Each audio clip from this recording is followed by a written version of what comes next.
हुआ है सर? हाँ सर। ओके हाँ सर, सर, हो गया। Okay sir. अच्छा देखो सर, मंडे है मतलब लॉ क्लास, और लॉ क्लास में सर आज एक fresh topic, fresh chapter start कर रहे हैं आप लोगों के साथ। सर क्या स्टार्ट करेंगे सर? बिजनेस लॉ में मैं इतना दिन आपको को कॉन्ट्रैक्ट पढ़ा रहा था, काफ़ी लंबा लाइव क्लास चला कॉन्ट्रैक्ट का। सर कॉन्ट्रैक्ट एक्चुअली बहुत वाइटल होता है ना सर? तो बिजनेस लॉ का बेस मानो आप कॉन्ट्रैक्ट है। तो जिन लोगों का कॉन्ट्रैक्ट कंप्लीट हो चुका है लाइव क्लास में, वो ज़रूर रिवाइज करना स्टार्ट कर दे। जिन लोग पूरा कॉन्ट्रैक्ट एक्ट कंप्लीट नहीं कर पाए लाइव में, वो मेरे से कॉन्ट्रैक्ट का लिंक लेके ज़रूर कॉन्ट्रैक्ट एक्ट को एक बार कंप्लीट कर ले, ताकि जब मैं फिर से रिवाइज कराने का मुझे मौका मिलेगा तब आप लोग जल्दी कनेक्ट हो जाओ।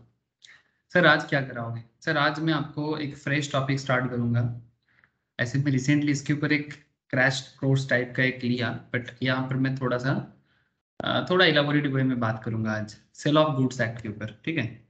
ऐसे कुछ दिन पहले भी एक सेल ऑफ गुड्स एक्ट का मैंने एक्स्ट्रा टॉपिक चला रहा था, क्योंकि वो कुछ लोगों को ज़रूरत था एग्जाम पर्पस में। ठीक है सर, कोई दिक्कत नहीं। हम लोग डिटेल्स में सेल ऑफ गुड्स एक्ट को बहुत ही अच्छे से जानते हैं sir. Sale of goods act भी बहुत ज़रूरी एक लॉ है सर, ये सीए फाउंडेशन के लिए भी, सीए में इंटर वाले की भी, सीएस एग्जीक्यूटिव लेवल में जो लोग बिजनेस लॉ या कमर्शियल लॉ पढ़ते हैं उनके लिए भी, और जो लोग लॉ का पढ़ाई करते हैं सबके लिए भी, क्योंकि लॉ का पढ़ाई जो करते हैं उनको तो सभी लॉ पढ़ना पड़ता है। सो आज का डिस्कशन है सेल ऑफ गुड्स एक्ट, ठीक है? तो सेल ऑफ गुड्स एक्ट में मैं आपको क्या बताने जा रहा हूँ सर? सर मैं आपको बताऊंगा सर ये, बोलो। এটা একটা চ্যাপ্টার তো sale of goods. Yes sir, chapter sale of goods, ठीक है? It's a chapter. Good evening. Chapter, this is also act, ठीक है? जैसे कॉन्ट्रैक्ट एक्ट क्या है? 1872, ठीक है? Similarly sale of goods act है 1930। Yes, good evening Sneh, good evening. जैसे कॉन्ट्रैक्ट एक्ट 1872 में बोला गया है, सेल ऑफ गुड्स को 1930s एक्ट में बोला गया है। अब क्या सेल ऑफ गुड्स कॉन्ट्रैक्ट के अंदर नहीं है क्या? सर कॉन्ट्रैक्ट एक्ट के अंदर ना एक्चुअली एक टाइम था जब सेल ऑफ गुड्स को कॉन्ट्रैक्ट के अंदर पढ़ाया जाता था। सर कब? सर ये हम लोग का नहीं सर, ब्रिटिश पीरियड का बात है। 1930s में सेल ऑफ गुड्स एक्ट आने से पहले, समझ रहे हैं ना सर? 1930s में सेल ऑफ गुड्स एक्ट आने से पहले 1872 कॉन्ट्रैक्ट एक्ट के अंदर ही सेल ऑफ गुड्स को पढ़ाया जाता था। सर तो फिर अलग क्यों कर दिया? सर अलग इसलिए कर दिया गया क्योंकि बिजनेस लेवल कॉम्प्लेक्स हो रहा था। सो बिजनेस को अलग से संभालने के लिए, और बिजनेस का, हाँ बोलो सर। বলছি আর আপনি এখন এটা সেল অফ গুডস অ্যাক্টের ক্লাস করাচ্ছেন? কেন, তোর কি সমস্যা? সমস্যা নেই, সেল অফ গুডস এর এক তো স্যার ক্লাস তো স্যার হয়ে গেল আমাদের हाँ तो 2-3টে। আমি করেইছিলাম, আমি ফ্রেশলি আবার স্টার্ট করছি, আমি এতক্ষণ এটা বলছিলাম। তাহলে তিনটা স্যার আমি ঘন্টা একটা, তাহলে একটা স্যার দাদার বিয়ে আছে তো পাশের বাড়ি একটা দাদার, তাহলে আমি বেরিয়ে টাটা যাচ্ছি। টাটা, ঢুকলি কেন তুই? আমি সবই জানি যখন নতুন করা ক্লাস, আমি জানি না কি সেল অফ গুডস অ্যাক্ট। করে নে, তখন আমি একটু ফাস্ট করিয়েছিলাম, আজকে স্লো করাবো। 1 ঘন্টা করাবো, চাইলে করতে পারিস, বেশিক্ষণ করাবো না আজকে, আমারও একটু কাজ আছে, ঠিক আছে? আর তাহলে যদি আছি, আর তাহলে হ্যাঁ, স্যার থাকলে থাক, না থাকলে চলে যা, কিন্তু পড়ার সময় ডিস্টার্ব করবি না, বড্ড ডিস্টার্ব করিস। না না ডিস্টার্ব করিনি। ডিস্টার্ব নয় তো কি? আচ্ছা ঠিক আছে, চলো। সামনে থাকলে এখন মানে মারি খেতিস। ठीक है सर, ठीक है सर। सुनो sir, sale of goods act को मैं धीरे धीरे बात कर रहा हूँ। मैं बोला अभी कुछ ही देर पहले मैं बोला कि रिसेंटली मैंने एक fast track sale of goods पढ़ाया, अब इसको मैं आज फिर से स्टार्ट कर रहा हूँ, क्योंकि उस टाइम पे मैं काफी फास्ट पढ़ाया था, तो इसलिए थोड़ा मैं स्लो ट्रैक में पढ़ाऊंगा, ठीक है?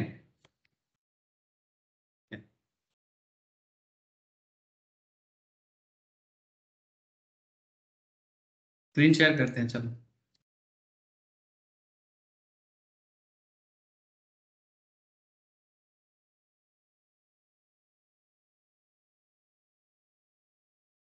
Sir sale of contract, sale of goods act में अभी क्या बोला आपको कि 1872 कॉन्ट्रैक्ट एक्ट में ये पहले पढ़ाया जाता था, मतलब पहले कॉन्ट्रैक्ट एक्ट के अंदर ही सेल ऑफ गुड्स एक्ट को इंक्लूड किया गया था, बट बाद में इसको कन्वर्ट कर दिया। क्यों? Because of business level complexities. ठीक है, बिजनेस लेवल में कॉम्प्लेक्सिटीज डे बाय डे बढ़ रहा था। अब इतना कॉम्प्लेक्सिटीज को संभालने के लिए एक अलग लॉ बनना तो अच्छा है ना, ताकि थोड़ा और स्पेशलाइज्ड वे में लॉ को संभाला जाए। समझ रहे सर? तो बिजनेस का एक बहुत इंपॉर्टेंट पार्ट है सर गुड्स, है ना। बिजनेस का एक बहुत इंपॉर्टेंट पार्ट से गुड्स, आप लोग अकाउंटेंसी में भी गुड्स, है ना, परचेज गुड्स, हाँ, सेल गुड्स, सुन के दिमाग खराब हो जाता है अकाउंट्स में। तो यहाँ पर बात ये है सर, ये गुड्स बहुत इंपॉर्टेंट है लॉ में। क्यों इंपॉर्टेंट है? बिकॉज बिजनेस का जान है सर। बिजनेस, जो लोग बिजनेस करते हैं उनके लिए एक्चुअली सभी चीजें गुड्स होते हैं, है ना। क्योंकि बिजनेस जो करते हैं, चाहे अगर आप प्रॉपर्टी का बिजनेस करते हो तो प्रॉपर्टी आपके लिए क्या है? प्रॉपर्टी नॉर्मल लोगों के लिए प्रॉपर्टी क्या है, और जो प्रॉपर्टी का बिजनेस करते हैं उनके लिए प्रॉपर्टी क्या है? बात को समझे सर। हाँ, प्रॉपर्टी का जो बिजनेस करते हैं उनके लिए प्रॉपर्टी एक गुड्स की तरह होता है। ये हम लोग अकाउंटेंसी में पढ़ते हैं। तो क्या ये प्रॉपर्टी लॉ भी sale of goods act deal करता है सर? नहीं, प्रॉपर्टी एक्ट का अलग लॉ है। ठीक है, वो प्रॉपर्टी एक्ट में डिस्कशंस होता है। सेल ऑफ गुड्स में प्रॉपर्टी नहीं है। यहाँ पर हम लोग बेसिक लेवल जो मूवेबल गुड्स हैं उसको लेके डिस्कस करेंगे। तो चलो मैं आपको बताता हूँ कि हम लोग कॉन्ट्रैक्ट ऑफ सेल के अंदर क्या क्या चीज एक्चुअली जानेंगे। जैसे कि आप सबको ये तो पता है सर कि कॉन्ट्रैक्ट एक्ट में हम लोग ये जानते हैं कि वहां पर हम लोग एक ऑफर और एक्सेप्टेंस के बारे में पढ़े थे ना सर। Offer plus acceptance. क्या होता है ऑफर एक्सेप्टेंस में? बोलो ना। एग्रीमेंट। कॉन्ट्रैक्ट नहीं होता रे बाबा। ऑफर एक्सेप्टेंस सर में है एग्रीमेंट होता है, और एग्रीमेंट जब एनफोर्सेबल बाय लॉ। लॉ होता है तो उसे तो क्या बोलेंगे? कॉन्ट्रैक्ट कौन? बोलेंगे। तो नॉर्मल कॉन्ट्रैक्ट में और सेल ऑफ गुड्स कॉन्ट्रैक्ट में क्या फर्क है? कुछ फर्क नहीं है, बस यहाँ पर बीच में बायर और सेलर होते हैं। एक बायर होगा तो दूसरा सेलर होगा। और पूरा दुनिया जो बिजनेस वर्ल्ड चलता है ये बायर और सेलर का ही तो खेल है। थोड़ा सोचो एक बार आंख बंद करके, जस्ट एक बार आंख को बंद करो और सोचो कि ये जो पूरा बिजनेस दुनिया चलता है, इस पूरा बिजनेस दुनिया में मेन कॉन्सेप्ट क्या है? बायर और सेलर का खेला है। हाँ सर, क्या बात करते हो? खेला तो कितना सारा चीजों का होता है, खेला होवे सर। ये खेला होवे में बायर और सेलर का खेला होवे, मतलब एक तरफ बायर होगा दूसरी तरफ सेलर होगा, और उनके बीच में एग्रीमेंट बनेगा। और उस एग्रीमेंट में इन्फोर्सेबल बाय लॉ कैसे होता है? सिंपल है। जैसे मानो कि आप एक दुकान में जाते हो, ठीक है, यू विजिट ए शॉप, ठीक है, आप एक शॉप में जाते हो और शॉप में जाके मानो कि आप कोई प्रोडक्ट परचेज करते हो, ठीक है, तो यू जस्ट बाय ये प्रोडक्ट। आप प्रोडक्ट बाय करोगे तो शॉप का जो ओनर है वो आपको एक बिल देता है, या फिर आपको एक टैक्स इनवॉइस प्रोवाइड करता है। तो वही एक्चुअली आपका इन्फोर्सेबल बाय लॉ हो जाता है। ज्यादा कुछ करने का जरूरत नहीं है, बिल बुक काफी होता है। ये जो बिल है ना, बिल काफी होता है। मतलब उसको हम लोग नॉर्मली क्या बोलते हैं? पैड बिल बोलते हैं, है ना। नॉर्मल जिसका जीएसटी नहीं होता वो पैड बिल से ही दे देता है, और जिनका जीएसटी होगा वो एक टैक्स इनवॉइस देगा आपको। और उस टैक्स इनवॉइस में कितने का प्रोडक्ट है, अगर 1000 का प्रोडक्ट है, 18% जीएसटी है, तो फिर आपको 18% जीएसटी लगा के फिर आपको बोलेगा 1180 रुपीज जमा कर दो। बढ़िया है सर, ये सब तो सिंपल बात हुआ। ये तो डे टू डे लाइफ में चलता है। अरे हाँ सर, तो क्या है, ये सब सेल ऑफ गुड्स एक्ट के अंदर होता है। तो ये टैक्स इनवॉइस और कुछ नहीं, एनफोर्सेबल बाय लॉ है सर। अगर कल कोई डिस्प्यूट होता है, अगर कोई कल कोई डिस्प्यूट होता है, डिस्प्यूट मतलब मानो सेलर ने, कोई भी सेलर जो दुकानदार है, ठीक है, कोई भी दुकानदार आपको कोई प्रोडक्ट सेल किया। शॉप ओनर का मतलब कौन? ऑब्वियसली कोई सेलर का बात ही मैं कर रहा हूँ। तो कल कोई सेलर आपको कोई प्रोडक्ट बेचता है और प्रोडक्ट में कुछ गड़बड़ होता है, या फिर उल्टा भी हो सकता है, सेलर प्रोडक्ट बेचता है, प्रोडक्ट में गड़बड़ होता है, बायर क्लेम कर सकता है कि नहीं कर सकता? ठीक है, सो बायर का क्लेम भी इंपॉर्टेंट है, सेलर का क्लेम भी तो इंपॉर्टेंट है। मानो एक ने पैसा दिया नहीं, दूसरे का पैसा मिला नहीं, एक टॉपिक आएगा सर, उसको हम लोग बोलते हैं अनपेड सेलर। ठीक है, बायर ने सेलर का पैसा मार दिया तो अगर क्या मन मर्जी है, जब मर्जी पैसा मार दोगे क्या? ऐसा थोड़ी होता है। अच्छा सेलर क्या एक बायर को कुछ भी प्रोडक्ट बेच देगा? सर तब तो कंज्यूमर लॉ होता है ना एक। हाँ सर वो अलग चीज। बायर के प्रोटेक्शन के लिए एक अलग लॉ है सर। बायर के प्रोटेक्शन के लिए कंज्यूमर एक्ट है। कभी बात करेंगे कंज्यूमर लॉ, जिन लोगों का है मैं पढ़ाता हूँ, ठीक है। फिलहाल तो अभी कंज्यूमर लॉ में बात नहीं करूंगा।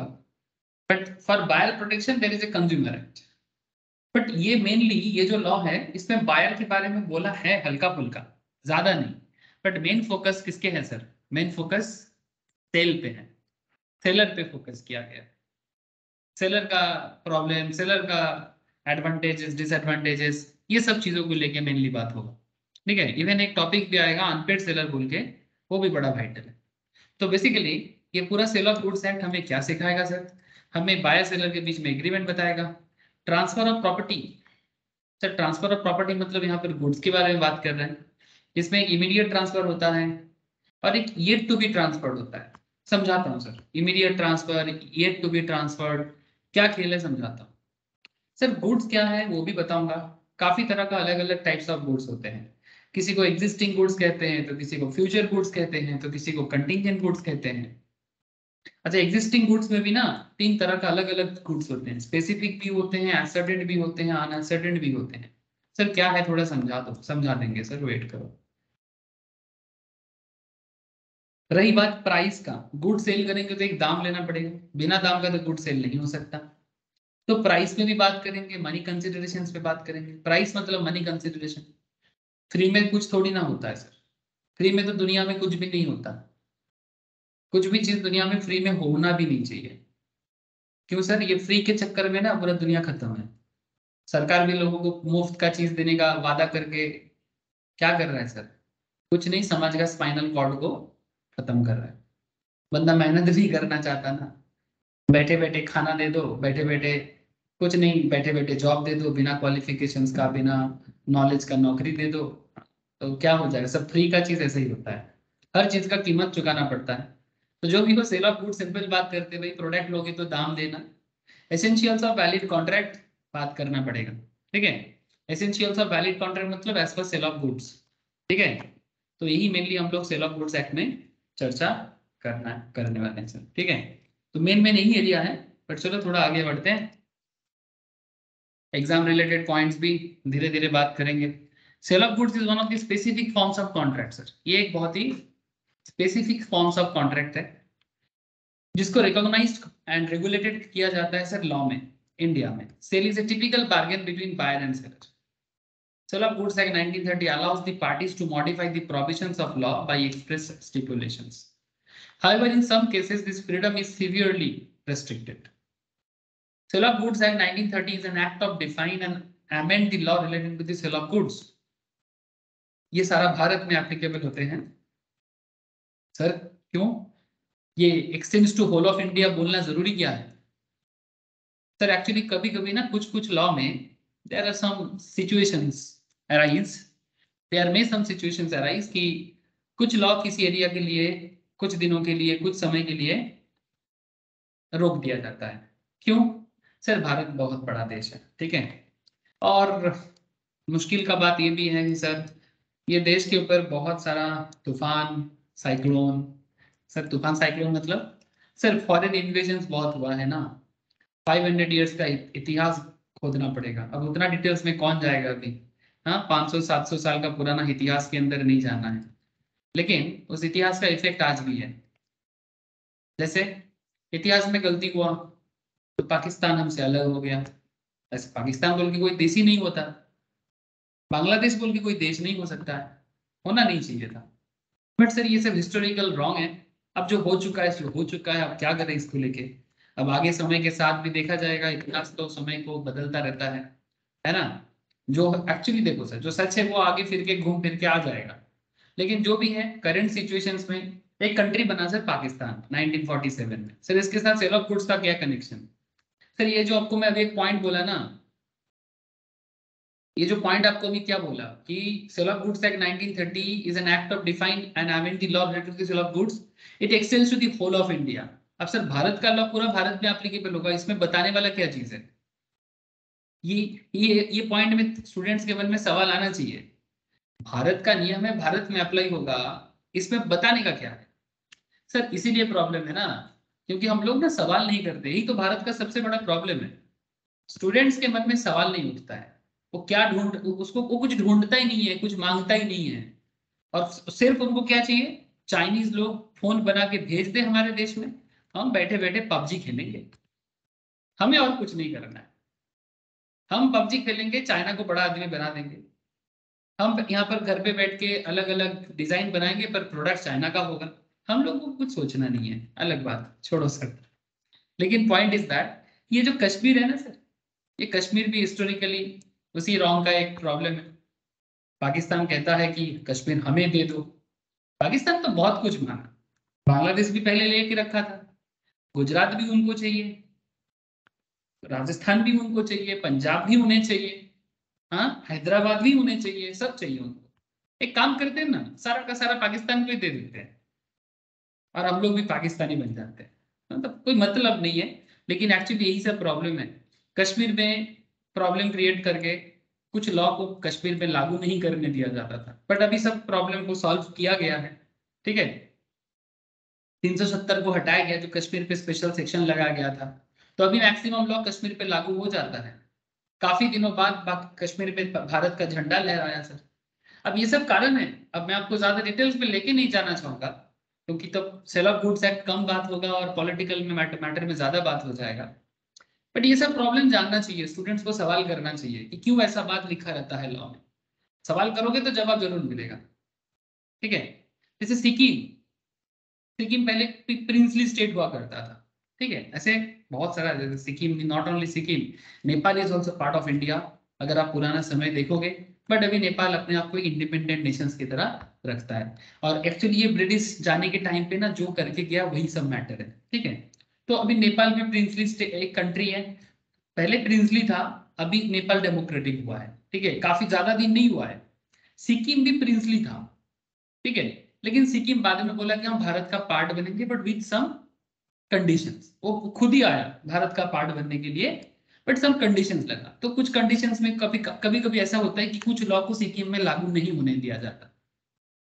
ठीक है, भूटान भी एक प्रिंसली है, बट वो एक अलग कंट्री है। ठीक है, अच्छा इधर अगर नीचे आ जाओगे ना, तो देयर इज एक स्टेट है गोवा बोल के, जो भारत का सबसे छोटा स्टेट है। ये देखो सर, ये हमारा गोवा है। ठीक है, अब गोवा में ना सर, ब्रिटिश तो चले गए, सारे के सारे यूरोपियंस चले गए, लेकिन पुर्तगीज लोग जाने के लिए रेडी नहीं था। तो 47 में तो भारत ब्रिटिश से तो छुटकारा मिल गया था, लेकिन जहां जहां यूरोपियंस के बाकी लोगों का कॉलोनी था, जिसमें कि गोवा में पोर्टुगीज कॉलोनी था, ये नहीं जाना चाहता। इनका मानना था कि हम गोवा नहीं छोड़ेंगे। तो फिर ये 47 के बाद आजाद हुआ, तो वहां पर भी कभी कभी कुछ लॉ में रिस्ट्रिक्शन उस टाइम पे लगाया गया था। तो कभी कभी ऐसा होता है कि भारत में कुछ जगह में आपको ऐसा रिस्ट्रिक्शन देखने को मिल सकता है, बट एक अब धीरे धीरे सारा रिस्ट्रिक्शन हट जाएगा सर।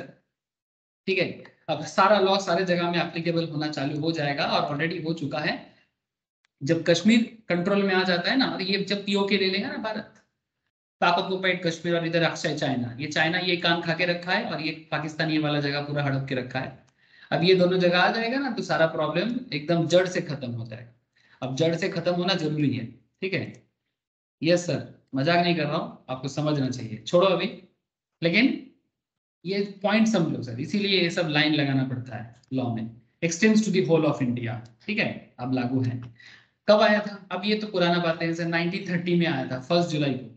ठीक है, स्कोप ऑफ द एक्ट, अब चलो ठीक है, सेल ऑफ गुड्स में पूरा बात करेंगे। हाँ सर, आपके मन में सवाल नहीं होना चाहिए कि सर ये होल ऑफ इंडिया बोलना जरूरी है कि नहीं। जरूरी तो नहीं है, बट क्या करें। आप लोग श्यामा प्रसाद मुखर्जी को जानते हो सर? श्यामा प्रसाद मुखर्जी, जो आज जो बीजेपी है, उस टाइम पे जनसंघ हुआ करता था, बीजेपी का पुराना नाम। तो श्यामा प्रसाद मुखर्जी सर आशुतोष मुखर्जी का बेटा, और भारत के बहुत बड़ा एक freedom fighter, as well as BJP, आज का जो बीजेपी है उनका फाउंडर मेंबर सर। कोलकाता के बड़ा ही फेमस आशुतोष सर आशुतोष मुखर्जी का बेटा भी है। तो और ग्रेट पॉलिटिशियन, ज्यादा उनके बारे में पढ़ाई नहीं किया, आप लोगों का दोष नहीं है। श्यामा प्रसाद मुखर्जी का एक बहुत फेमस नारा था सर, उनका कहना था, बड़ा सिंपल कहना था कि एक देश में दो निशान, दो विधान और दो प्रधान नहीं होना चाहिए। मतलब बहुत सिंपल था। कश्मीर में ही उनको मारा गया ऐसा कहा जाता है, प्रमाण नहीं कर पाया, बट उनका मानना बहुत सिंपल था कि कश्मीर के लिए अलग नियम क्यों? कश्यप ऋषि का देश है, उसके लिए अलग नियम क्यों? ठीक है। तो उनका मानना था कि जब देश एक है तो अलग विधान क्यों? विधान मतलब लॉ। कश्मीर के लिए अलग लॉ हुआ करता था, कश्मीर के लिए अलग फ्लैग हुआ करता था, अभी भी कुछ मिलिटेंट लोग यूज करते हैं। तो जब देश एक है तो अलग नियम क्यों, अलग निशान क्यों? हाँ, तो यही बात, सिंपल बात है सर। देश एक है तो अलग नियम क्यों, अलग फ्लैग क्यों? क्यों? सवाल बड़ा है ना। और इस सवाल का जवाब इस बार मिला है सर। भारत बड़ा प्राउड के साथ अभी कश्मीर में भी भारत का झंडा लहरा रहा है। तो ये सब समझना चाहिए sir. Scope of the act, sale of goods act में हम लोग मेनली क्या क्या जानेंगे? ऑब्वियसली बेचने वाला मैटर में बात करेंगे सर, ठीक है। इतिहास बहुत ही सेंसिटिव है, पर सेंसिटिविटी में ही सच छुपा होता है सर। सर क्या हर एक सच बाहर आना चाहिए? सर सच्चाई में जिंदगी बचाए ना सर, तो फिर जिंदगी बड़ा आसान होता है। Provisions of the act are applicable to the contract related to sale of goods, which means movable properties. अब movable properties आपको बस स्टार्टिंग में ही बोला, जो इमूवेबल प्रॉपर्टी है सेल ऑफ गुड्स एक्ट उसको लेके डील नहीं करता। ठीक है, ये किसको लेकर डील करता है? मूवेबल प्रॉपर्टी को लेकर डील करता है। The act is not applicable for the sale of immovable properties like land, shop, house. So कभी भी, मैं आपको अभी थोड़ी देर पहले बोल रहा था कि जो प्रॉपर्टी का डील करते हैं उनके लिए प्रॉपर्टी गुड्स हैं, बात तो अकाउंटिंग पॉइंट ऑफ व्यू से सही है सर। देखो sir, accounting point of view में जैसे एक प्रॉपर्टी डीलर का कंपनी का नाम बताओ।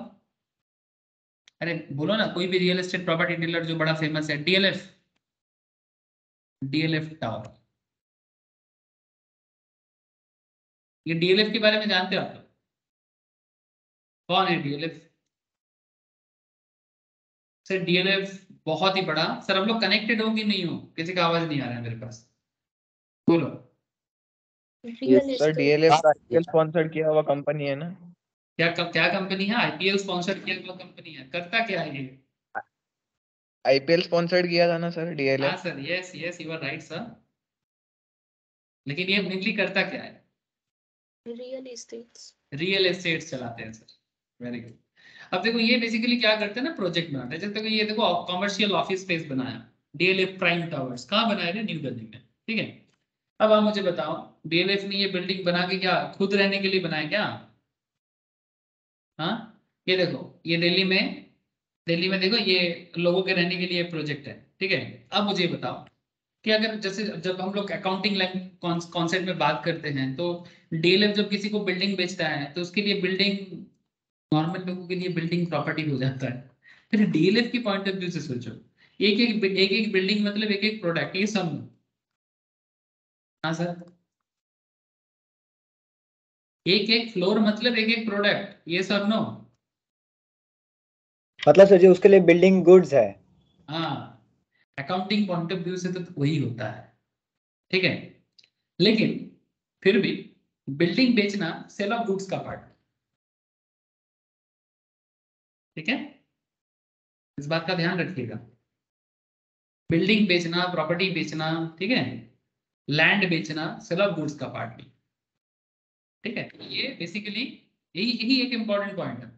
मतलब जो बिल्डिंग का धंधा करता है उसके लिए तो बिल्डिंग गुड्स ही हुआ ना। लेकिन फिर भी भले ही उसके लिए वो गुड्स, एज पर अकाउंटिंग कॉन्सेप्ट उसको गुड्स बताया जाए, but sale of goods act उसको लेकर डील नहीं करेगा। उसके लिए प्रॉपर्टी लॉ है, स्टैम्प ड्यूटी एक्ट है, ठीक है। ये सब एक्ट है जिसके ऊपर बेस करके ये सब होता है, ठीक है। So properties like land, shop, house etcetera, ये सेल ऑफ गुड्स एक्ट का पार्ट नहीं। तो general provisions of the Indian contract act 1872। अब यहाँ पर बात है सर, जो लोगों ने कॉन्ट्रैक्ट एक्ट अच्छे से पढ़ के रखा है, एक बात तो गारंटी है कि अगर आप कॉन्ट्रैक्ट एक्ट अच्छे से पढ़ के रखा है तो सेल ऑफ गुड्स एक्ट आपको कभी तंग नहीं करेगा। क्योंकि कॉन्ट्रैक्ट का जो बेस है वही सेल ऑफ गुड्स में लागू होता है।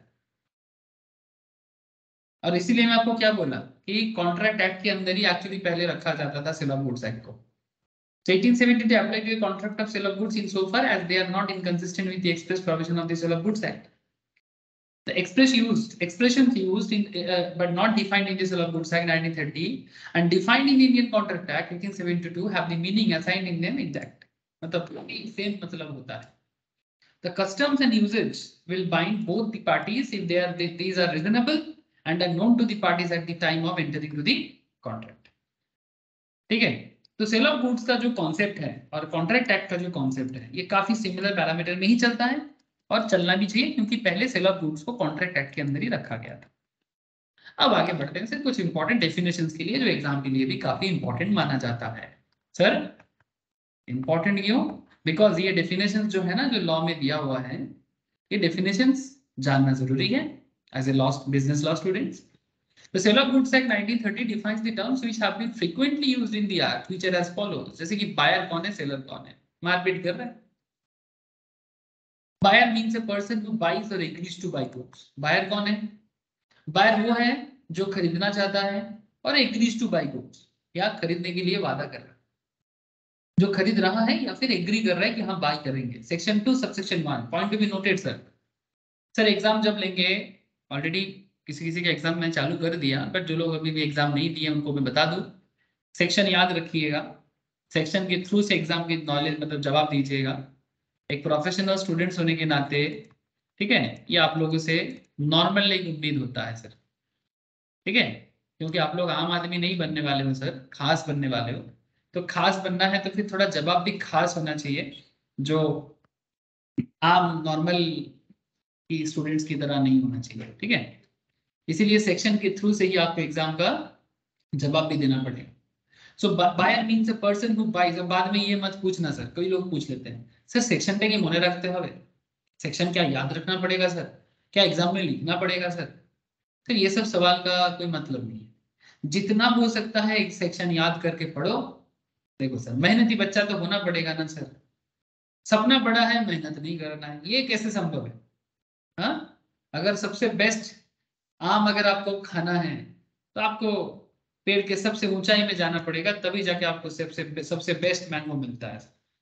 और सबसे ऊंचाई जाने के लिए स्किल भी सबसे बेस्ट वाला ही होना चाहिए. हाँ बंगाली में हम लोग एक बात कहते हैं सर, क्या कहते हैं, पहले गाछे उड़बो ना पाका आम का खाबो. ये कैसे संभव है? मतलब समझे जो नीचे रहेगा जैसे कि बचपन में अगर कभी पेड़ में चढ़ते हैं हम लोग तो जो बच्चा लोग पेड़ चढ़ने में जिनका काफी एक्सपर्टीज है वो हमेशा पेड़ में चढ़ के अच्छा फ्रूट्स ही खाने को मिलता है. जो नीचे होता था उसको क्या मिलता था? वही सड़ा गला, ले भाई ले खा, नीचे खड़ा होके देखता था. ठीक है मैं ऐसा वाला लड़का मैं था जो पेड़ में उतना अच्छे से चढ़ नहीं पाता था. बस हल्का फुल्का उठता था फिर मुझे डर लगता था ज्यादा ऊंचाई में उठने के. लेकिन एक्सपर्ट लोग क्या करता था एकदम टॉप में उड़ के एकदम है ना और सबसे बेस्ट वाला फ्रूट ही खा लेता था. जो भी हो सर बात को समझे. So buyer means a person who buys or agrees to buy goods. Section 2 subsection 1. Seller means a person who sells or agrees to sell goods. Section 2 subsection 13. The two terms buyer and sellers are complementary and represent the two parties to a contract of sale of goods. Both the terms are however used in a sense wider than their common meaning. Buyer का मतलब seller का मतलब जितना बोला गया है उससे थोड़ा बड़ा ही है. Not only the person who buys but also the one who agrees to buy is buyer. जो खरीद रहा है सिर्फ वही बायर नहीं होता, जो बाई करने का वादा कर रहा है वो भी. सर क्या बात करते हो? अरे हाँ. Similarly, a seller means not only a person who sells but also a person who agrees to sell. जो बेच रहा है सिर्फ वही सेलर नहीं है, जो बेचने का वादा कर रहा है एग्री कर रहा है वो भी सेलर है. ऐसा है क्या? ऐसा ही है सर. इसीलिए बोला ना जितना सुनने में लगता है देखने में लगता है उससे कई गुना बड़ा मतलब होता है बायर और सेलर का. ठीक है समझ में आ रहा है sir. Goods and other related terms के बारे में लॉ क्या कहता है ध्यान से सुनना सर, बड़ा वाइटल पॉइंट है. अगर आपको पॉइंट ठीक से समझ में आता है ना आप क्वेश्चंस का जवाब भी ठीक से दे पाओगे. सर बड़े से बड़े एग्जाम में सवाल पड़ता है सेल ऑफ गुड्स एक्ट से.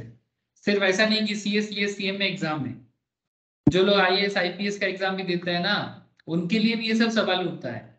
तो बात को समझे, जिंदगी में बहुत जगह में ये सब चीजें काम आता है. तो कल हो सकता है कल सीए बनने के बाद आप लोगों को मन हुआ कि हम IRS बनेंगे, इंडियन रेवेन्यू सर्विस का एग्जाम देंगे। बनो ना सर, कौन मना करता है। सिमिलर एजुकेशन है। सीए का नॉलेज, सीएमए का नॉलेज लेने के बाद अगर आपका मन होता है, आप IRS करना चाहते हो तो कर लो, ठीक है। लेकिन यही पढ़ाई है, कुछ अलग से नहीं पढ़ना है, ठीक है। तो IRS करने जाएंगे तो कुछ और पढ़ेंगे, कुछ और नहीं पढ़ेंगे। सरकारी लेवल में जाने का एक तरीका है, वो तरीका अपनाना पड़ेगा। सर CA-CME करे कि IRS करे, सर वो बाद में सोच लेना। अभी जैसा जिंदगी आपको रास्ता दिखा रहे उस रास्ते पे चले, क्योंकि जिंदगी में ना ज्यादा सोचना नहीं होता है, जो दिख रहा है उस रास्ते में चलना होता है। और रास्ते में चलते चलते आप नया नया जगह ऐसे ही बनाओगे। Goods means every kind of movable property other than actionable claim and money. Sir goods का मतलब होता है हर तरह का movable property other than actionable claims and money. Money goods नहीं है, पैसा जो हमारे पॉकेट में घूमता है सर, ये गुड्स के अंदर नहीं है। सर एक्शनेबल क्लेम मतलब जैसे मानो रेंट, लैंडलॉर्ड ने रेंट दिया, ठीक है, इंश्योरेंस वालों आपको इंश्योरेंस का क्लेम देगा, इस तरह का जो एक्शनेबल क्लेम है। जैसे लैंडलॉर्ड अगर किसी को घर को भाड़े पे रखा है तो घर का भाड़ा एक्शनेबल क्लेम है ना। तो इस तरह का जो भी चीजें है ना, ये गुड्स के अंदर काउंट नहीं होता, ठीक है। तो इसीलिए बोला है कि गुड्स का मतलब होता है जो मूवेबल प्रॉपर्टी है other than actionable claims and includes stock and shares.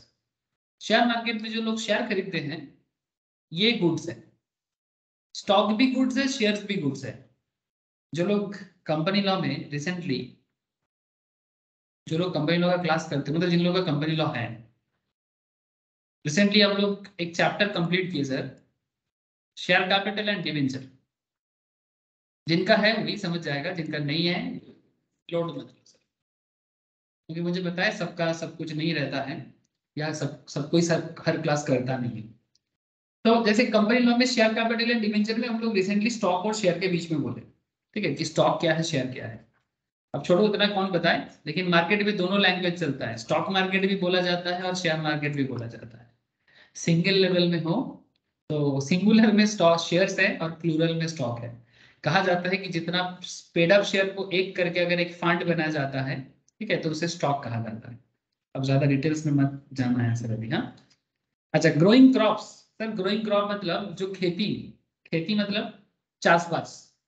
Sir चाषबास मतलब अरे बाबा एग्रीकल्चरल लैंड में जो क्रॉप बन रहा है उसे भी गुड्स कहा जाता है। सर क्या बोल, जो खेत में खेती हो रहा है, जो चाष हो रहा है, उसे भी गुड्स कहेंगे। Yes, that's true. Growing crop इस तरह का, ये क्या है, ठंड का मौसम में बड़ा अच्छा लगता है ये खाने में। I think if I am not very wrong तो ये क्या है रे, अरे मुझे नाम याद नहीं आ रहा, पालंग साग है क्या, या पत्ता गोभी है, जो भी होगा। पत्ता गोभी भी हो सकता है, पालंग भी हो सकता है, या लेटूस भी हो सकता है, जो भी हो। ये बन रहा है ना सर, लैंड में है, ठीक है, जमीन पे है। अब ये भी गुड्स है। सर क्या बात करते हो, यस। एक बड़ा कंपनी, कॉन्ट्रैक्ट फार्मिंग होता है ना सर, कॉन्ट्रैक्ट फार्मिंग समझते हो।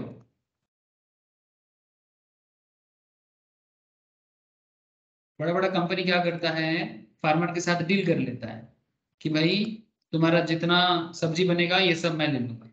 जैसे मानो एक बड़ा कंपनी है जो सब्जी फ्रेशली बेचना पसंद करता है, मेट्रो कैश एंड कैरी, है ना, नाम सुने हो।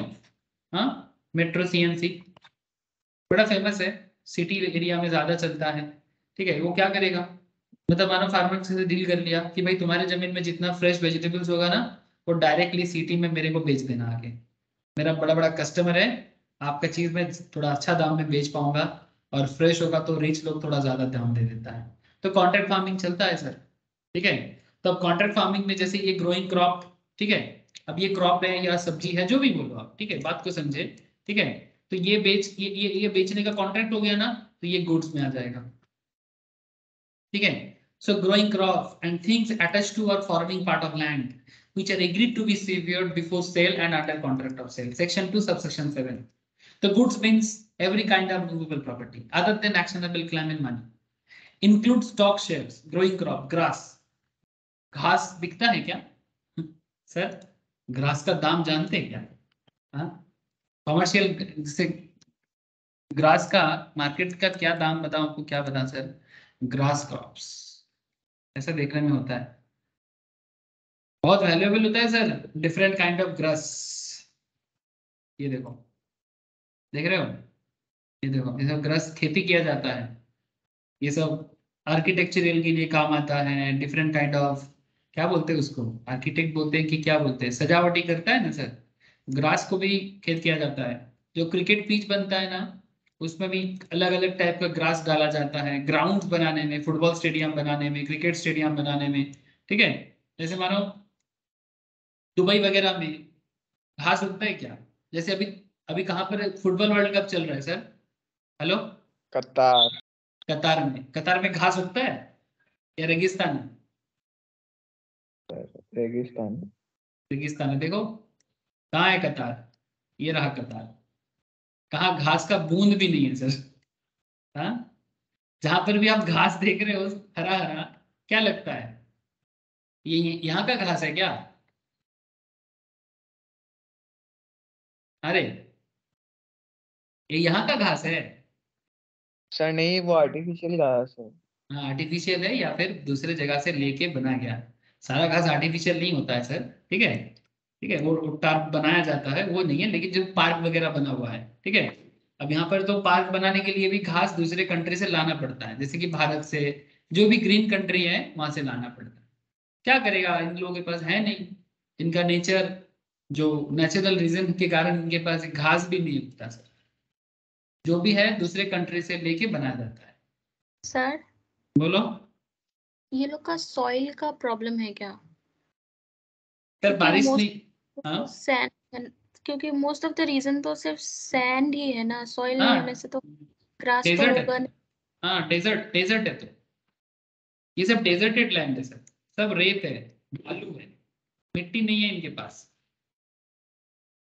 सॉइल है ही नहीं, सारा का सारा रेगिस्तान है। पूरा middle east, middle east and Africa का अपर पार्ट पूरा सूखा ही सूखा, पेड़ तक ठीक से नहीं उगता, क्या करेगा? तो इसीलिए जहां ग्रास है वहां से लेके लगा दो, काफी दाम पे खरीदते हैं। और ऐसे इनके पास तेल है ना तो बहुत ही कमर्शियली काफी दाम पे बिकता है, इसीलिए ग्रोइंग क्रॉप को भी मार्केट में बहुत दाम मिलता है सर। छोड़ो अभी, जस्ट आपको कमर्शियल यूज बताने का कोशिश कर रहा था। हर चीज का दाम है सर, बस नॉलेज होना चाहिए, बेचना आना चाहिए। कहते कि ऐसा कोई धंधा नहीं है जिस धंधा में प्रॉफिट नहीं है। नॉर्मल लोगों को बोलो कि घास बेचने का काम करता हूं तो लोग सुन के हंसेगा, भाई घास का क्या काम करेगा? अरे भाई मार्केट का नॉलेज होना चाहिए ना, तब तो घास बेचोगे। किसको घास बेचना है ये तो पहले पता करो, इसके लिए आपको दुनिया का नॉलेज होना चाहिए, तब तो घास बेच के करोड़पति बनोगे। हर धंधा में पैसा है सर। कोई लोग बोलता है ना ये मत कर वो मत कर उसमें पैसा है, किसी का बात सुनो बाद में, पहले दिल का आवाज सुनो, खुद का नॉलेज को डेवलप करो, उसके बाद एनालिसिस करो। हर चीज में पैसा है, आप देखो कि आपको क्या करना आता है। अगर घास बेचना आता है तो वही बेचो, उसी को बेच के पैसा कमा लोगे। ऐसा नहीं कि एमबीए चाय वाला चाय बेच रहा है तो हम भी चाय का दुकान खोल रहे, ठीक है, ऐसा नहीं है सर। ठीक है, वो अलग चीज कि एमबीए चाय वाला ने जो करके दिखाया वो एक अलग ही तरीका है, लेकिन बात ऐसा है कि वो चाय वाला आपको बनना नहीं है, आप कुछ और बनो, बात को समझो। बस अपना मार्केट सेंस, नॉलेज और कैपेसिटी को बढ़ाओ, हर चीज पे करोड़पति बन सकते हो सर। कहते हैं कि common thing but uncommon profit, मतलब ऐसे एक किताब है, क्या नाम है, common business and uncommon profit, ऐसे एक किताब में पढ़ा था, बड़ा इंटरेस्टिंग था। जो भी हो, actionable claims are claims which can be enforced only by an action or suit. For example, debt. Debt is not a movable property or goods. Debt मतलब किसी का मार्केट में लोन है, ठीक है, तो उसको लोन अगर वो रीपे नहीं करता है तो बैंक वाले उसको उसके अगेंस्ट में क्लेम कर सकता है, तो वो मूवेबल प्रॉपर्टी और गुड्स के अंदर नहीं आता। लेकिन सर एक फिक्स डिपॉजिट रिसीट्स, जो बैंक में हम लोग का एफडीआर रहता है ना, वो गुड्स है under section 176 of the Indian contract act, relieving section 2 subsection 7 of the sales of goods act. तो लोन है जो है वो गुड्स नहीं है, बिकॉज वो एक्शनेबल क्लेम है। But fix deposit receipt actionable claim नहीं रे बाबा। सर बैंक एफडी समझते आप लोग? बैंक में एक हाँ बड़ा सा सर। अमाउंट, हाँ बैंक में एक बड़ा सा अमाउंट जमा करके आप अपना इंटरेस्ट से खा सकते हो या फिर जो भी अपना अर्निंग कर सकते हो। तो इसमें कोई एक्शनेबल क्लेम नहीं, ठीक है? ये कोई दूसरे का चीज नहीं है, आपका चीज आपको ही बैंक दे रहा है, इसमें कोई एक्शनेबल क्लेम का जरूरत नहीं, ठीक है? तो ये छोटा छोटा फर्क को समझे। और कहाँ बोला है कि एफडीआर एक्शनेबल क्लेम नहीं है? सेक्शन 176 में बोला है, इसलिए गुड्स के अंदर आ जाएगा। Goods include both tangible and intangible goods, जैसे हम लोग अकाउंट्स में भी देखते हैं सर पढ़ने के टाइम पे, टैंजिबल गुड्स, इंटैंजिबल गुड्स। तो दोनों तरह का गुड्स होता है, like goodwill, copyright, patent, trademark etcetera. Stock, shares, gas, steam, water, electricity and decree of the court, मतलब कोर्ट का decision also considered as goods, ठीक है? तो you have to understand this kind of things. Goodwill, copyright, patent, trademark, ये सब भी as an goods market में बिकता है। जैसे ट्रेडमार्क बिकता है मार्केट में, किसी अच्छा कंपनी का ट्रेडमार्क मार्केट में अच्छा दाम मिलता है। जैसे हिंदुस्तान मोटर एम्बेसडर का ट्रेडमार्क 80 करोड़ में बिका था, ठीक है? तो किसी का ट्रेडमार्क यूज करना वो भी मार्केट में सेलेबल है और वो भी सेल ऑफ गुड्स एक्ट का पार्ट बन जाता है। तो जितना मैंने आपको पॉइंट अभी गुड्स के बारे में बोला, वो सारा पॉइंट को अगर समरी किया जाए तो क्या मतलब निकलते हैं? Goods means every kind of movable property other than actionable claim, money in circulation, इसको छोड़ के, हाँ, एक्सक्लूड। इंक्लूड क्या हो जाएगा? Stock, shares, growing crop, grass, things attached to और फॉर्मिंग पार्ट ऑफ लैंड, मतलब जो लैंड के साथ जुड़ा हुआ है, ठीक है? जो लैंड के साथ जुड़ा हुआ है वो, ठीक है? अच्छा, मतलब कई बार ऐसे होते हैं कि लैंड के साथ जुड़ा हुआ कोई चीज आप बेच रहे हो, तो वो चीज sale goods of sale of goods में आ जाएगा। ऐसे लैंड तो नॉर्मली नहीं आता, बट जैसे मानो कोई मशीन है, ठीक है?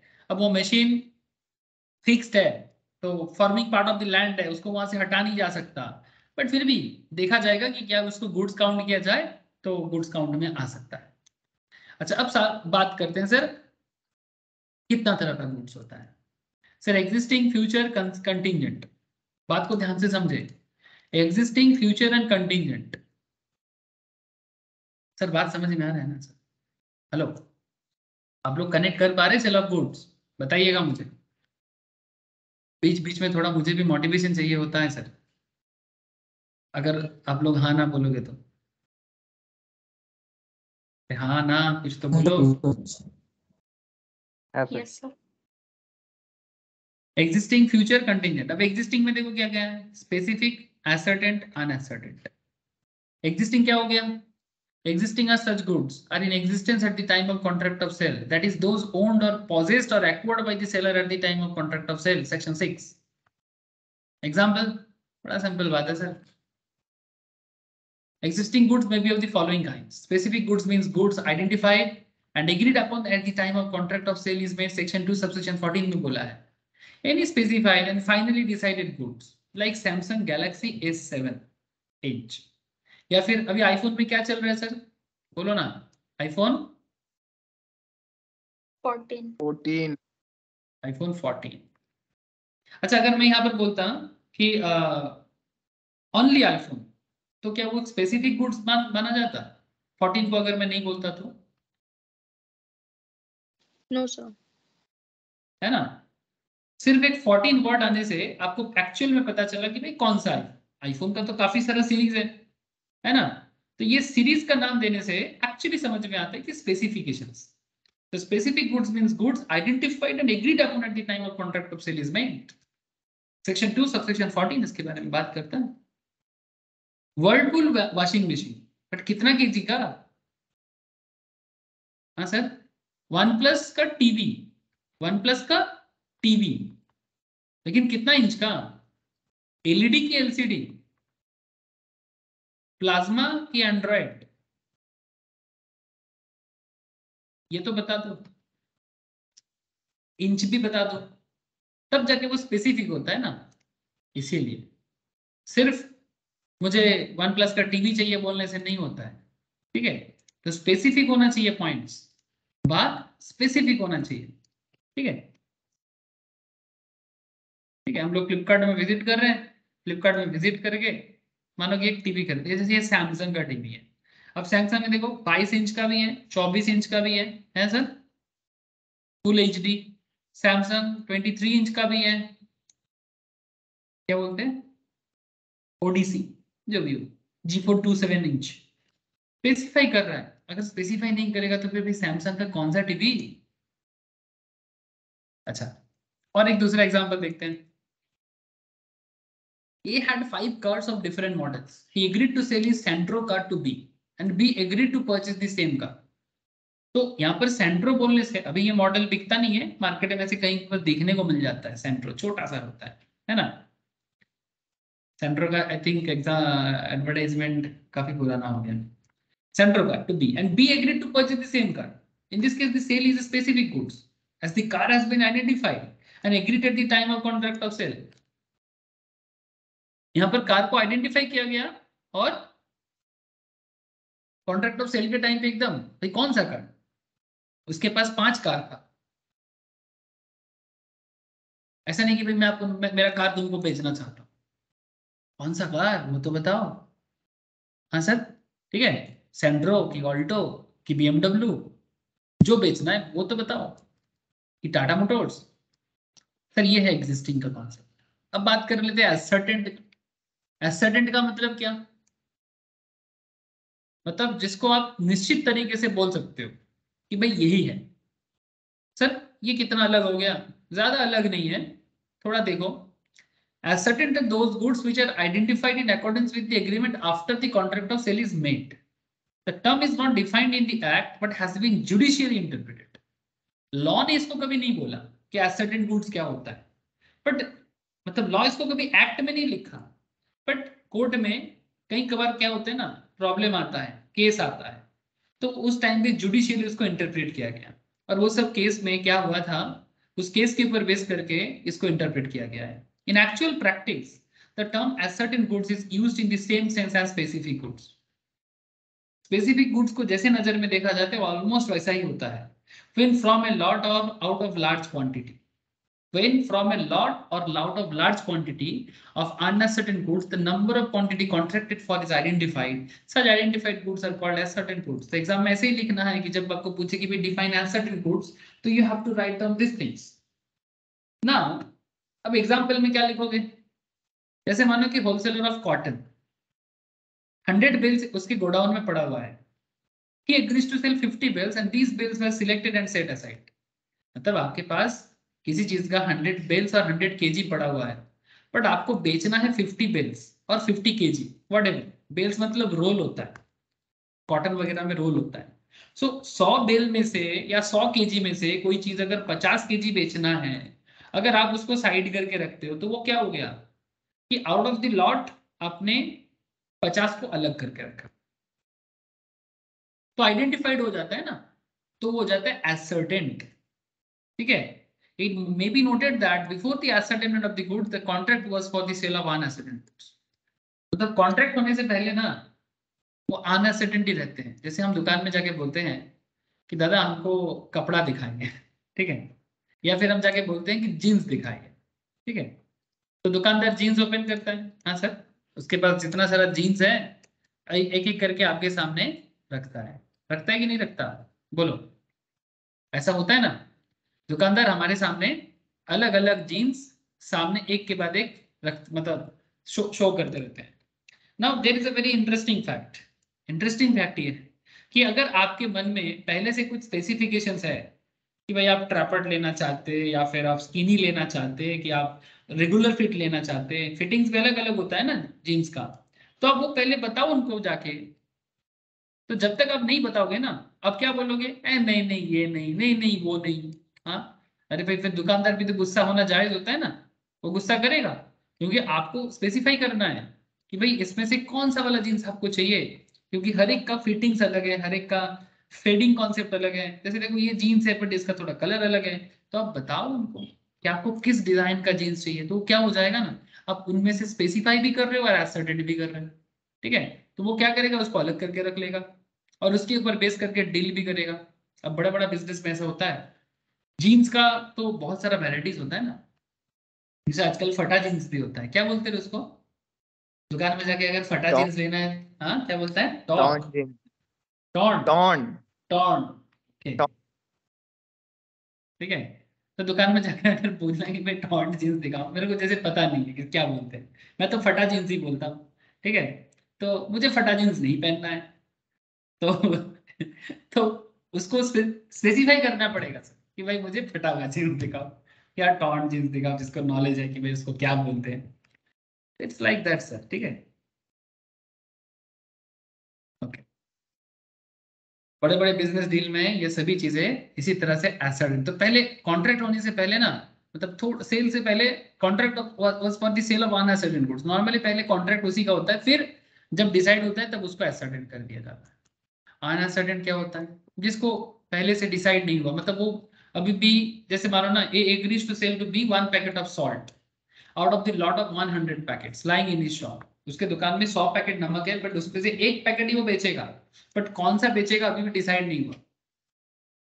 There may be varieties of companies there, Tata salt हो सकता है, आशीर्वाद नमक हो सकता है, अंकुर बोल के एक लोकल ब्रांड हो सकता है, गणेश हो सकता है, कोई भी ब्रांड हो सकता है, या फिर आपके लोकल एरिया में भी काफी सारा अलग अलग नाम होगा।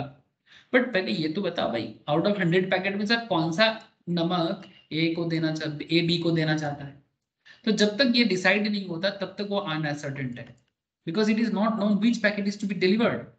So as soon as particular packet is separated from the lot, it becomes ascertained or specific goods. X के पास 10 घोड़ा है. He promised to sell one of them but does not specify which horse he will sell. 10 घोड़ा में से कौन सा घोड़ा बेचना है ये नहीं बताया, तो जब तक ये नहीं बताता है तब तक ये अनसर्टेन कैटेगरी में रहेगा। घोड़ा बेचना है बट कौन सा घोड़ा वो तो बता दो। देखो सर, अब आप बोलोगे सर ये सब बातों में क्या है, बच्चे का खेल लग रहा है ना सर, लेकिन आपको बताऊं कि क्या है ना, जब रियल सिचुएशन होता है ना, ये बच्चों का खेल ही बूढ़ों का खेल होता है।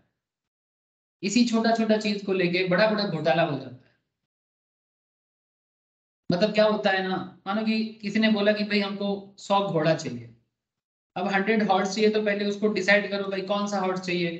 गाड़ी चाहिए तो पहले डिसाइड करके बताओ कौन सा गाड़ी चाहिए, नहीं तो दुकानदार आपको अपने मर्जी से भेज देगा और आप उसके लिए बोलोगे फिर नहीं मुझे ये नहीं, मुझे वो चाहिए, मुझे ये नहीं मुझे वो चाहिए। मतलब वो बोलते हैं ना सर, कॉन्ट्रैक्ट एक्ट में हम लोग एक पॉइंट पढ़ते हैं, same thing in same sense, consensus ad idem, याद होगा आपको, it's a very famous Latin phrase, ठीक है, जो लॉ में यूज भी होता है।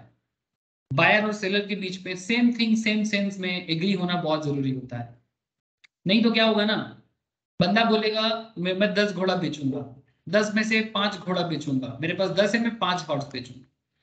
ठीक है भाई कौन सा 5 वो तो बता दो। मेरे गोडाउन में 4 कार पड़ा हुआ है, आउट ऑफ 4 कार मैं 2 कार सेल करने के लिए सोच रहा हूँ, लेकिन कौन सा 2 कार वो तो सेलर को बायर को बता दो कि भाई मेरे पास 4 है, बस इसमें से ये 2 मैं बेचना चाहूंगा। बायर बेचारा सारा का चारों का 4 लेने के लिए सोच रहा है, या फिर चारों घर में सोच रहे हैं कि भाई मैं कोई भी 2 ले लूंगा, और सेलर सोच रहे कि नहीं मैं तो स्पेसिफाई करके रखा तो इसी 2 में से चूज करना। सो एकदम क्लियर कट होना चाहिए ना, नहीं तो क्या होता है ना, डिस्प्यूट कोर्ट में देख रहे हो ना, किसका जॉब किसको दिया गया पता ही नहीं चल रहा है, स्पेसिफाई नहीं किया। बंगाल में आजकल एक तो चल रहा है कोर्ट में, स्पेसिफाई नहीं किया कि भाई किसको जॉब देना है, क्यों, जिसने पैसा दिया उसको जॉब दे दिया। कौन किसको पैसा दे रहा है, जिसका पॉलिटिकल बैकिंग है वो एक दूसरे को पैसा खिला रहा है और नौकरी में घुस रहा है, सारा का सारा जॉब कैंसिल कर रहा है सर, एक के बाद एक। मजा आएगा, मजा आएगा सर, क्यों जानते हो मजा क्यों आएगा, हाँ हो सकता है इसी बीच में किसी के साथ थोड़ा खराब भी हो जाए, but that's a different thing. हर चीज में ट्रांसपेरेंसी जरूरी है, बहुत जरूरी है सर, ठीक है। क्या होता है ना, इस बिना ट्रांसपेरेंसी के चक्कर में सबको लगता है कि 2 नंबर ही दुनिया का एकमात्र उपाय है।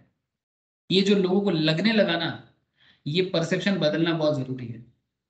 एक बार लोगों को ये फीलिंग्स आना चाहिए कि 2 नंबर ही नहीं, 1 नंबर ही दुनिया का सब कुछ है।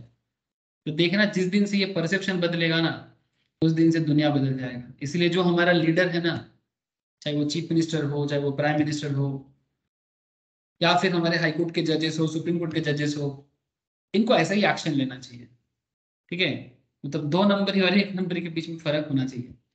ठीक है, ये सब मतलब एग्जाम्पल बनने वाला डिसीजन होना चाहिए, ताकि लोगों के मन में जो गलत परसेप्शन बना है ना कि भाई आजकल ना 2 नंबर के बिना कुछ हो नहीं सकता, मैं नहीं करूंगा तो कोई और कर लेगा, ये सब लोगों के मन में चलता है। ठीक है, बट प्रॉब्लम वही है सर, मैं नहीं करूंगा तो कोई और कर लेगा, तो मैं ही कर लेता हूँ। तो ये सब चक्कर में मतलब पूरा एक डुप्लीकेसी का, क्या बोलूं सर, मतलब स्वर्ग बना हुआ है, डुप्लीकेसी का स्वर्ग। ये चेंज होना चाहिए, ऐसा नहीं लगना चाहिए लोगों को डुप्लीकेसी जिंदगी है। ठीक है, कुछ नहीं, लॉ एंड ऑर्डर में थोड़ा सुधार करें, सही टाइम पे सही डिसीजन दिया जाए। ठीक है, और जिनके पास लॉ को बचाने का पावर है वो सही टाइम पे सही डिसीजन ले। और इसका एक मेन एरिया है सर, जो देश का टीचर है ना, वो थोड़ा सही शिक्षा दे दे लोगों को, बस। और वो शिक्षा का पालन भी होना चाहिए। ठीक है, बस ये जिस दिन होगा तभी देश बदलेगा। ठीक है, चलो सर आगे बढ़े। बचपन में जो अ सिखाते हैं, स्कूल में जो सेंटेंस मेकिंग सिखाते हैं, और बड़े होने के बाद जो थोड़ा सा हायर स्टडीज भी कराते हैं, सभी का रोल प्ले होता है सर। नेशन बिल्डिंग एजुकेशन होना चाहिए। हाँ, पैसा मेकिंग एजुकेशन, एक्चुअली जो सोचते हैं कि पैसा मेकिंग एजुकेशन, वो एजुकेशन एजुकेशन ही नहीं सर, क्योंकि पैसा मेकिंग एजुकेशन एक्चुअली बोल के कोई एजुकेशन नहीं होता। पैसा तो ऐसे ही बन जाएगा सब चीज को नॉर्मल रखने से। फ्यूचर गुड्स, ये क्या है सर? आपने एग्जिस्टिंग देखा, आपने एसर्टेंट देखा, आपने अनएसर्टेंट देखा। फ्यूचर क्या है ऑलरेडी आपको बताया, ऑलरेडी फ्यूचर गुड्स में बात किया मैंने आपके साथ। जो अभी गुड्स बना नहीं पर बनेगा। Future goods means goods to be manufactured और प्रोड्यूस्ड और acquired by the seller after making the contract of sale, section 2 subsection 6, याद रखें। A contract for the sale of future goods is always an agreement to sell, मतलब ये cell हुआ नहीं, अभी होगा। It is never actual sale because person cannot transfer what is not in existence, जो है नहीं वो कैसे बेचे?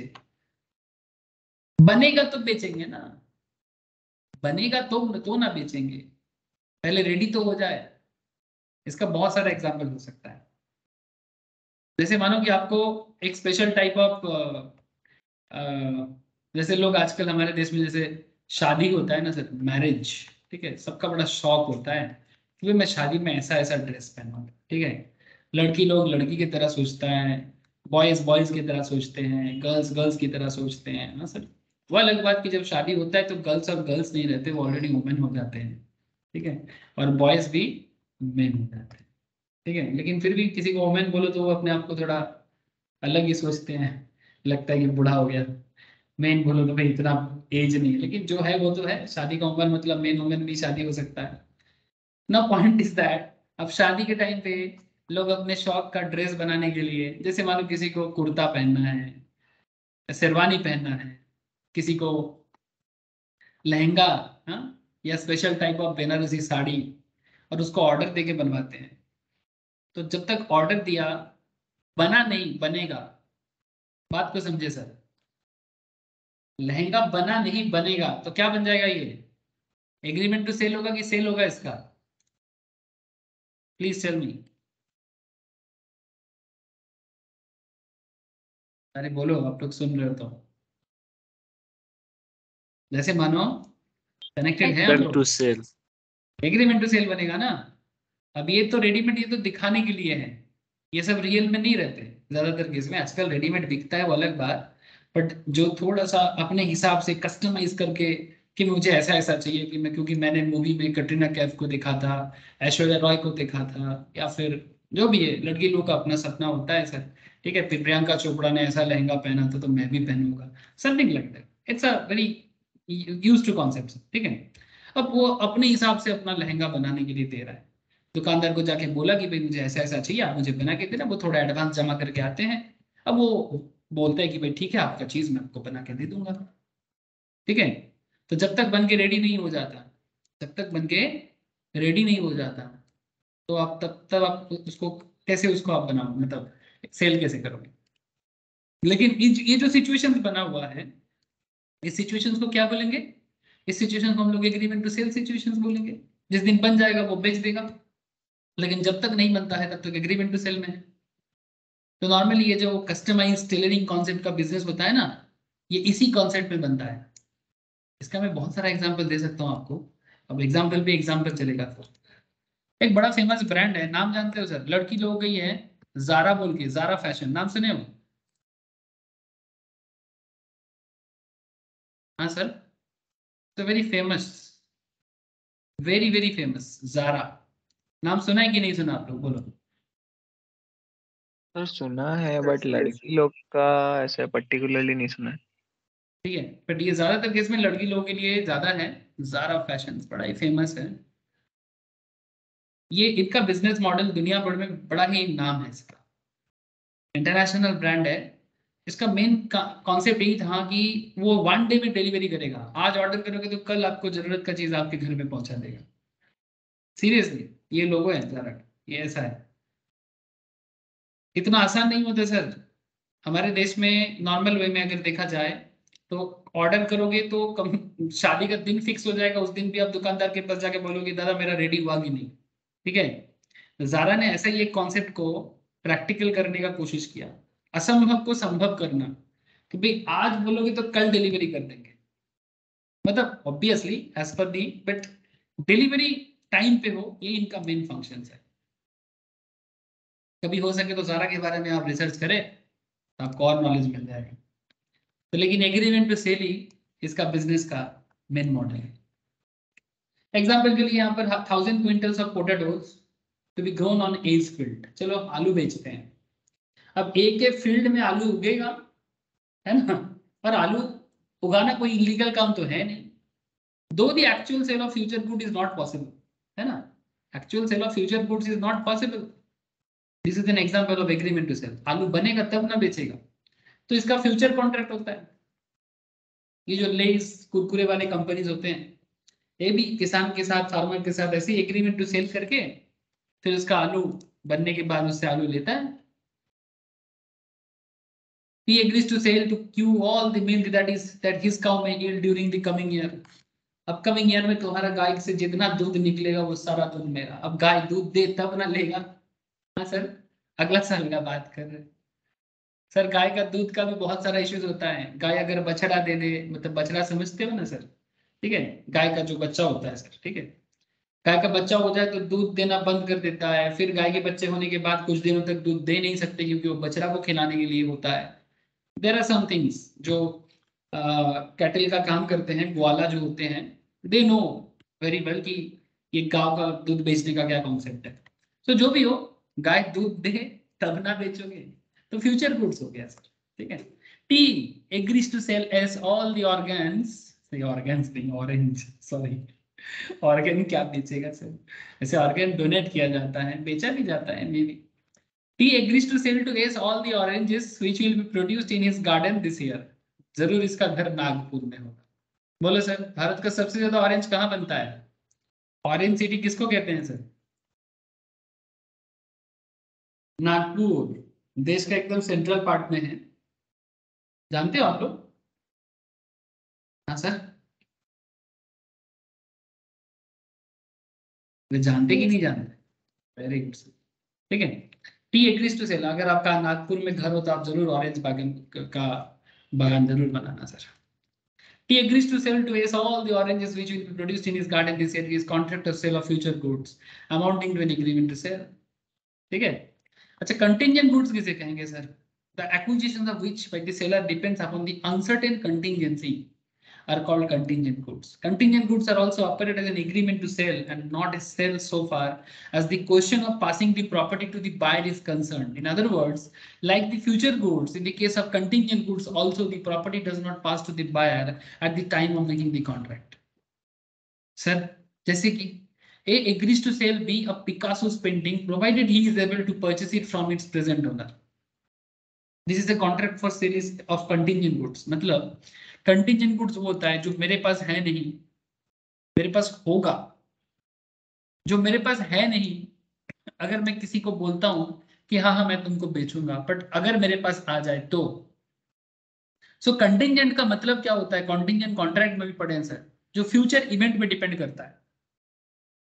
मैंने रिसेंटली क्वासी और कॉन्टिंजेंट कॉन्ट्रैक्ट में बात किया सर, जो फ्यूचर इवेंट पे डिपेंड करता है, मतलब हो भी सकता है ना भी हो सकता है।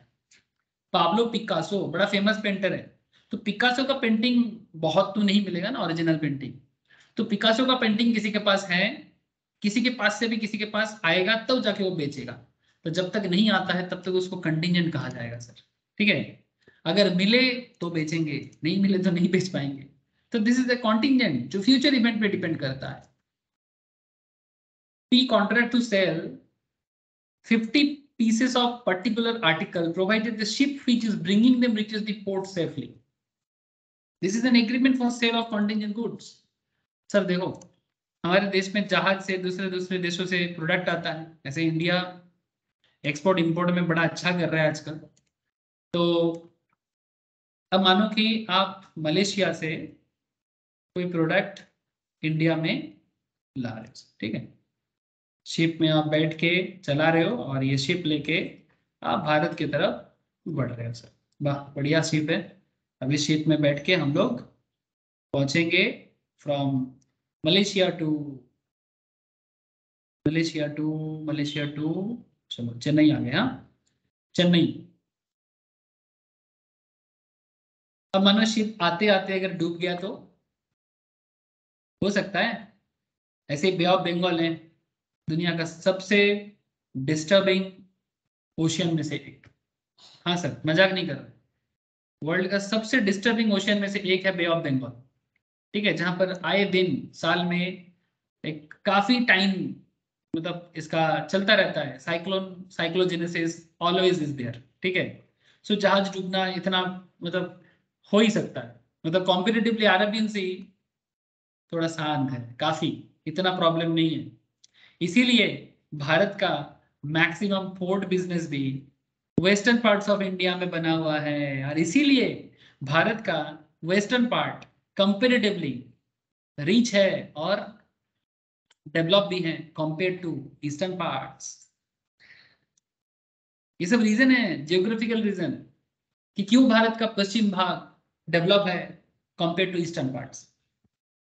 इसका मेन रीजन नहीं है कि ईस्टर्न पार्ट्स में इंटरनेशनल बिजनेस में एक्सपोर्ट इंपोर्ट में काफी सुविधा होता है, बिकॉज अरेबियन सी में तूफाने कम उठते हैं, तभी तो ये सब सूखा है, यहाँ पर उतना बारिश नहीं होता, उतना साइक्लोन वगैरह नहीं होता, ठीक है।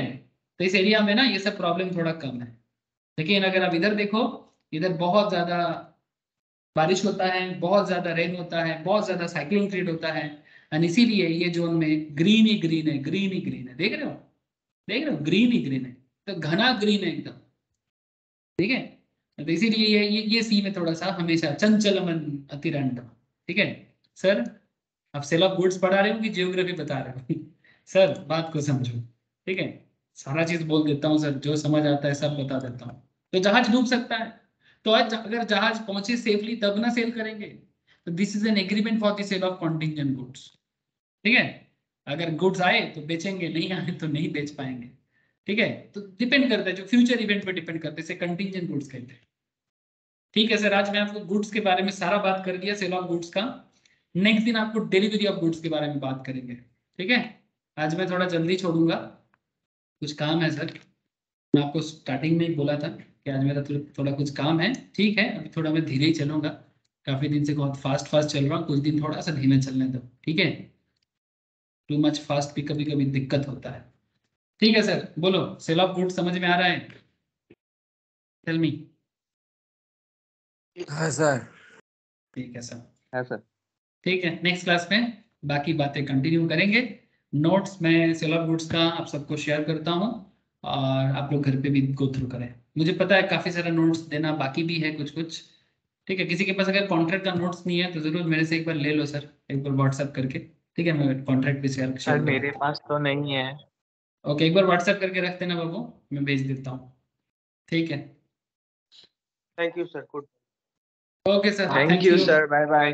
Okay bye bye, good night, bye sir, bye bye sir. Bye sir. तो नोट्स पाठवून दियो।